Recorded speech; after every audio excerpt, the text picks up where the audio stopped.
بسم اللہ الرحمن الرحیم۔ السلام علیکم ناظرین، اس ویڈیو میں ہم آپ کو حضرت موسیٰ علیہ السلام اور ان کے معجزات کے بارے میں بتائیں گے۔ حضرت موسیٰ علیہ السلام کو یہودیت، عیسائیت اور اسلام کے ابراہیمی مذاہب میں ایک مرکزی شخصیت حاصل ہے۔ وہ بنی اسرائیل کو فرعون کی غلامی سے نجات دلانے اور وعدہ شدہ سرزمین کی طرف رہنمائی کرنے میں اپنے اہم کردار کے لیے قابل احترام ہیں۔ حضرت موسیٰ علیہ السلام کی زندگی غیر معمولی معجزات کی ایک سیریز سے جڑی ہوئی ہے، ہر ایک الہی کے ساتھ ان کے گہرے تعلق کو ظاہر کرتا ہے۔ حضرت موسیٰ علیہ السلام سے منسلک سب سے مشہور معجزات میں سے ایک بحیرہ احمر کا جدا ہونا ہے۔ جب بنی اسرائیل فرعون کی فوج کے تعاقب میں مصر سے بھاگے تو حضرت موسیٰ علیہ السلام نے اپنی لاٹھی اٹھائی اور سمندر کا پانی موزانہ طور پر تقسیم ہو گیا، جس سے ان کے پیروکاروں کے لیے خشک راستہ پیدا ہو گیا۔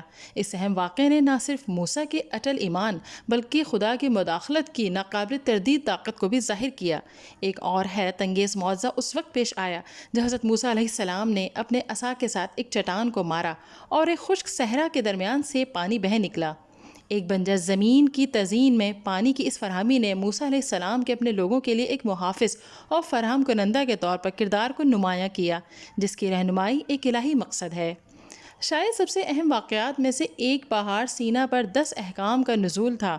جب حضرت موسیٰ علیہ السلام پہاڑ پر چڑھے تو اللہ تعالیٰ سے بات چیت کے لیے کہا جاتا ہے کہ پہاڑ لرز گیا اور بجلی نے اسے گھیر لیا۔ اس واقعے نے اللہ تعالیٰ کے ساتھ موسیٰ کے منفرد تعلق اور اخلاقی اصولوں کی اہمیت پر زور دیا۔ مزید برآں فرعون کے دربار کے سامنے موسیٰ کے لاٹھی کا سانپ میں تبدیل ہونا زمینی طاقتوں پر خدا کی بالادستی کے مظاہرے کے طور پر کام کرتا ہے۔ یہ معجزہ نہ صرف خدائی پشت پناہی کی علامت تھا بلکہ فرعون کو اپنے جابرانہ طریقے ترک کرنے کی دعوت بھی تھی۔ حضرت موسیٰ علیہ السلام اور ان کے معجزات کی کہانی مذہبی حدود سے ماورا ہے، ایمان کی لامتناہی طاقت اور ایک اعلیٰ طاقت کی ناقابل تردید موجودگی کے ثبوت کے طور پر مومنین کے ساتھ گونجتی ہے۔